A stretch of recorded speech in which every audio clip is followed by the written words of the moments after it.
Welcome to another edition of the Monday Morning Tennis Rant. And over the past 2 weeks during the tournament in Miami, one question has been on a lot of people's minds.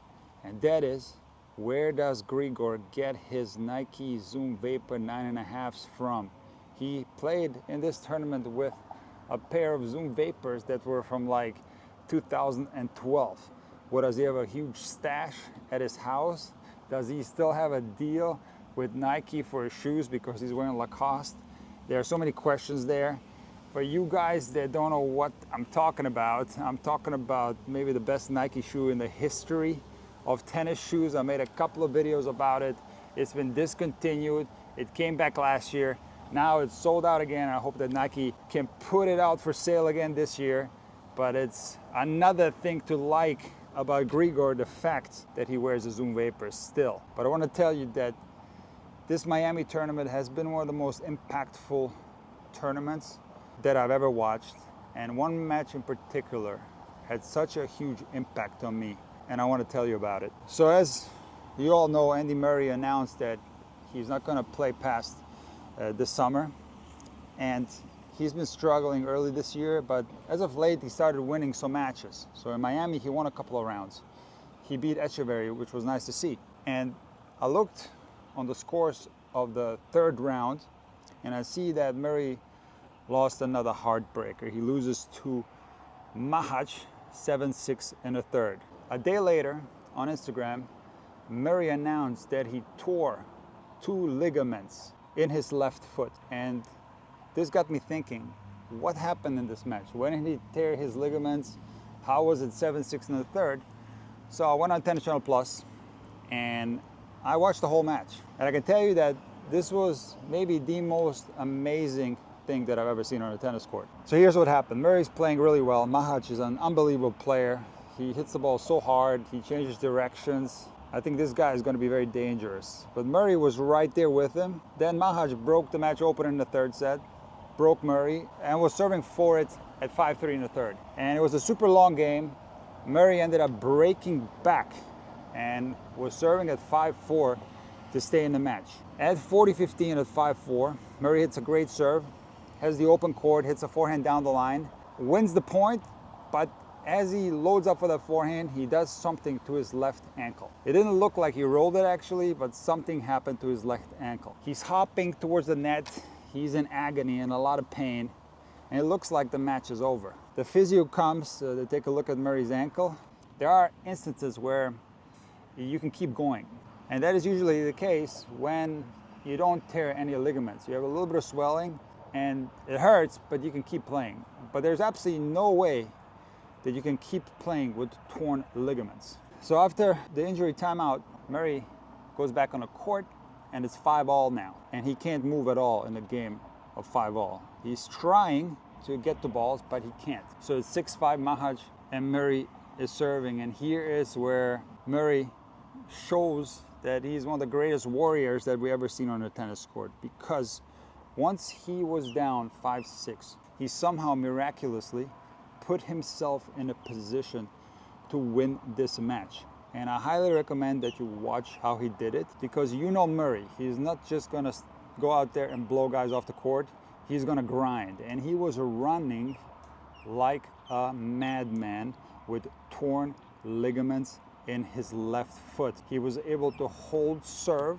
get into a tiebreak, and not only that, he ended up putting himself in a position to win the match, being up 5-3 in the tiebreaker. He would have won this match if Magic didn't end up playing 4 unbelievable points. And Murray tried his best. He ended up losing. And I listened to the Andy Roddick podcast, which came out before Andy Murray announced that he had torn ligaments. And Roddick said that if you have torn ligaments, you can't play, especially at that level, which is absolutely true. But it is not true in the case of Murray, because this guy is a warrior. To all those people that were saying that Murray is tarnishing his legacy by continuing to play and not able to reach the top of the game where he once was, no. This doesn't tarnish his legacy. This makes his legacy even greater. The fact that he's out there playing with a metal hip, fighting with torn ligaments in his ankle, is only strengthening his legacy, and it is truly one of the most amazing things that I've ever seen on a tennis court. Look, I was never really a Murray fan. You guys know that I'm a big Rafa fan, but after watching this, I am an Andy Murray fan for life. And now let's transition into something else that happened in Miami, which was super inspirational, and that is the Danielle Collins tournament victory. And Danielle gets a lot of hate on social media, but to me she comes across so nice. And there was one thing I heard about her that made me think that she's a nice person. That's the fact that she has these 3 junior players in the area where she's from in Florida that she helps out when she's in town, and she trains with them. And you don't hear pro players, you know, dedicating much time when they're in their careers to helping others. Tennis is a very selfish sport often, and players have to think about themselves to maximize their potential. So when I heard that Danielle does that, she gained a big fan. Now, the reason why some people dislike her is her fierce attitude on the court. But that to me is the reason why I like her. When she steps on the court, her body language reminds me a little bit of Serena. She's really fierce out there, fiery, and she wants to destroy the person that's on the other side of the net. So it was interesting to me that Danielle, after reaching the finals of the Australian Open, hasn't really played that well. But this year, starting at the Australian Open, where she really challenged Iga, I thought, you know what, she might have a good year again, and she might get close to the top 10, and then she announced that this might be her last year. And I watched her play in the early rounds, and she had a scrappy first set against Bernarda Pera in the first round, which she lost 6-3. But after losing that set, she went on an absolute rampage. She plays very aggressive tennis. She's an excellent mover, and she's very quick. Maybe it doesn't come across on TV all the time, but if you ever watch ground footage, you see that her strokes are, first of all, extremely powerful and fast, but she's also a very quick mover, and she's able to dictate play, redirect the ball into different corners. She is an excellent baseline player, and when she's on, she's definitely one of the best players in the world. So in the final against Rybakina, I was worried for Danielle, because Rybakina is the type of player who can just blow other players off the court. She's one of the most powerful players on tour, comparable to Sabalenka. And on a good day, Rybakina can be unbeatable, especially on a faster surface. So I was worried for Danielle, because I was really rooting for her. But the way she played this match, she upped her intensity. She really tried to get the ball away from Rybakina, out of her strike zone. She tried to open up the court, and she was very successful at doing so. She was forcing more errors from Rybakina and ended up putting herself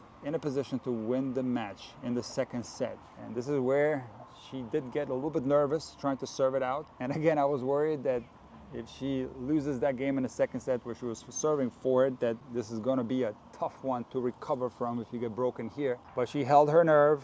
This game went over deuce a few times, and she ended up holding serve, winning the match, and spectacularly winning the Miami Open as an unseeded player, which was so nice to see, because she's from Florida. The crowd was behind her. It was a great atmosphere in that match. And it's going to be super interesting to see how Danielle Collins does in Charleston this week, because her draw is an absolute nightmare. She plays Badosa in the first round, and if she wins, she plays Ons Jabeur. So right away, Collins got her hands full, but I think she can go on a roll. She can do well in Charleston. And what I got my eyes set on is how Danielle can perform at the US Open. I think that this could be a tournament for her where she can go very deep. Being from the United States, the fans are now on her side. I think she showed a little bit more of her personality in that victory speech. I don't think that she's seen anymore as this mean girl who's out there commanding in your face. And at the US Open, with the crowd behind her, it's going to be interesting to see how she will do. All right, now let's switch to Alcaraz. What's going on with Alcaraz? Nothing is going on with Alcaraz. He's doing well. He won Indian Wells. He made it to the quarters in Miami, and he lost to a very good Grigor Dimitrov. But how he lost to him does raise some questions. Carlos was making too many mistakes. He was hitting the ball too hard. He was missing way too many first serves. Now, Carlos, being a fighter that he is, he came back from 6-2, 4-1, and tied the score in the second set at 4-all. And I thought, okay, you know what? He's back now. He's going to win this second set. and he's going to win this match. But it didn't turn out so because Carlos continued to make mistakes. He continued to miss a lot of first serves, being down 5-4. But credit to Dimitrov because Dimitrov made his life very uncomfortable by mixing up his shots, slicing a lot, coming to the net, giving him a lot of different looks. So credit goes to Dimitrov, but also, if Alcaraz is going to go deep in every single tournament, he has to play more like Nadal, win matches the ugly way. He doesn't need to serve 135 miles an hour. He needs to spot serve. He has one of the greatest forehands in tennis history. But shot selection is still sometimes a problem where he hits it a little too low percentage. So the forehand needs to be more like it was in Indian Wells, high over the net, bigger targets. On top of all that, use the variety in his game every now and then. Don't overdo it with the drop shots. Don't overdo it with coming to the net. And I think that is a boring formula for Carlos to go deep in every single tournament that he plays. If he doesn't do those adjustments, he's still gonna win big titles, even Grand Slams, but he is not gonna be as consistent as the big three were. He's not gonna be as consistent as Sinner, because what will happen, just like last year, he's gonna have matches here and there where he's simply going to make too many mistakes, and he's going to lose to players that you normally wouldn't think that he should lose to. So now that Dimitrov did so well in this tournament by making it into the final, he beat Hurkacz, he beat Alcaraz, and he beat Zverev to make it there. So a really tough draw, and he really played spectacular tennis. First of all, Grigor is a fantastic athlete. He moves so well. There were so many spectacular points that he made on his way to the final. My favorite one was the break point against Zverev in the third set at 3-all, where Dimitrov came to the net. Zverev hit a backhand pass. The ball clipped the net and kind of changed directions. And Dimitrov let his legs kind of slide under him. He fell to the ground and was able to put the volley away for a winner. Absolutely spectacular. Dimitrov with his one-handed backhand, now back in the top 10. It's very reminiscent of Roger Federer, the way Grigor plays. And it's nice to see that Grigor seems to be maximizing his potential, because in the past, Grigor would make phenomenal results, but the results were a little bit of a roller coaster ride, up and down. But now, this started last year, he is going deep in every tournament, making at least quarters. And like I said in some of my rants last year, Grigor is putting himself in a position to win something big again. The biggest title that he has, the World Tour Finals. And listen, to win a Master Series tournament or a Grand Slam, you got to go through Alcaraz, you got to go through Sinner, you possibly got to go through Djokovic as well. And it's unbelievably difficult to do that. But if Grigor continues to put himself in these positions, I do think that he can win another big title. And now it's time to talk about the Slingshot Man, Jannik Sinner. If you have not seen my video on Jannik Sinner's slingshot two-handed backhand, I highly recommend that you do so. But you know what? Sinner doesn't only have a slingshot backhand, he also has a slingshot forehand and a slingshot serve. Everything on Sinner is a slingshot. The way this guy hits winners is different from other players. Other players, when they hit a winner, they put their whole body into the shot. They're grunting, and it looks effortless, no doubt, but there is effort being exerted. Jannik Sinner just steps up to the line, and it looks like he's hitting a normal rally ball, and the thing goes like a laser beam for a winner down the line. So there's something about Sinner that's maybe genetic, where he has unbelievable firepower from the baseline. Maybe one of the fastest hitters that we've ever seen in the history of tennis. The weight of his shot is truly incredible, which forces other players to do things that they're not used to. Grigor Dimitrov played unbelievable this whole tournament, but in the final against Sinner, the weight of Sinner's ball was giving Dimitrov so much trouble and forcing him to do things that he's not comfortable with. The thing that's amazing about Sinner is the combination of power and control, because he puts a tremendous amount of spin on his shots. On his backhand, he has the ability to flatten the ball out down the line, but he also has a rally ball that's very heavy, and he puts a Nadal type spin on the ball, where if you look at the swing path of Sinner's two-handed backhand, in that video that I'm referring to, I talked about the fact that Sinner is more left arm dominant. He has a more vertical swing path on his two-handed backhand compared to other players. So the two-handed backhand is heavy in a neutral rally ball, especially when he's going cross-court, but he also has the ability to straighten his backhand out, flatten it out, and go very hard down the line. On his forehand, the swing path is vertical, the ball is extremely heavy, and with combination of the spin and the power being applied, it makes his ball unbelievably heavy and very difficult to handle. The serve is getting better and better. I made a video about Sinner serve a while back. I recommend that you check that one out. It's a little bit unorthodox the way he times his pinpoint stance, but the body actions are extremely explosive, and I think Sinner, as he keeps tinkering with his serve and improving it, he can be one of the best servers. He's got the forehand, he's got the backhand, he's got the serve, he's got the movement, even though it doesn't look like he should be able to move the way he moves just based on his physique, but he's moving unbelievably well, very agile, stays very low when he needs to, recovers really well from the corners. He's very athletic when he plays defense. He's got the perfect package, and it's got to be fun to see how well he's going to do over the course of the next years. But I want to finish off this Monday morning rant with Novak Djokovic. As we look on to the clay court season, Novak Djokovic has a tremendous amount of points to defend at the French Open. So it's only a matter of time until Sinner becomes the #1 player in the world. But the one thing about tennis media that is insane, and I've seen this with Nadal and now I'm seeing it with Djokovic, is how fast they write somebody off. And think about it, Djokovic is still ranked #1 in the world. Yes, he didn't start this year the way he normally does it, but he is still ranked #1 in the world. It's not like he fell out of the top 10 or fell out of the top 100. No, Djokovic is #1 in the world still. But people, I guess, have short-term memory.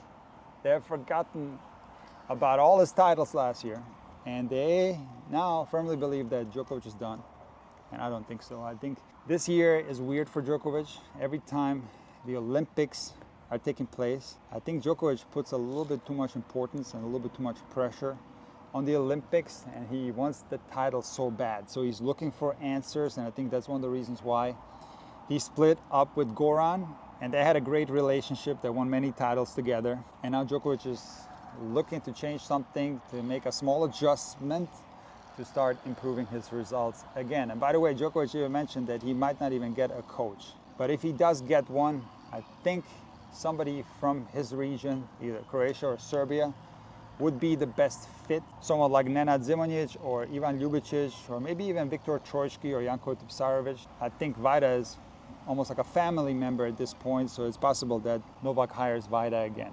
But like I said, it's possible that Novak doesn't even hire anyone. But back to the Olympics, this is a big pressure cooker for Djokovic. He wants the title so bad, and of course he can win the gold, but it's going to be unbelievably tough. He needs to start taking some titles and get his confidence back to the level it was last year. In my opinion, I think Novak is nowhere near the end. I think he's going to find his form, he's going to start playing better, and he's going to be around for a few more years, and not only around, I think he will be still at the top of the game.